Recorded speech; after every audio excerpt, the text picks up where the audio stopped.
video' বনাওঁ ৰ hello' গাইছ কি কৰা যায় কি বৰষুণ মাৰিল ভাই আমাৰ দিন বয়া দেই ও দিন বয়া হৈ গেল গোটাম কি করবি যা এই রিক্সা নে এতিয়া ঘৰকে যাব লাগিব সম্ভৱ ইয়াত টানা লাগি গৈছে ৰ এতিয়া ঘৰমে হ'ব লাগিব সম্ভৱ এই বৰষুণ উঠিব আমাৰ এতিয়া কাম কৰা মানুহৰ বৰ দিগদাৰ হৈছে দেই ভাই কি কৰিবি দিন বয়াৰ ফালে হৈছে আমাৰ ৰিক্সা না এতিয়া কাম কৰি আছিলোঁ এই বৰষুণ মাৰি আছে এতিয়া হাস হাস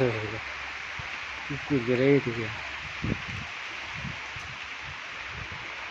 এই আমাৰ গৌতমে একেবাৰে বহি আছে দেখিছে না এইটো গৌতমে কামটা দিছে কৰবি আৰ বুঝবাই না আমাৰ গৌতমটাৰ ভালো হয়েছে হেমথা দিছি ৰে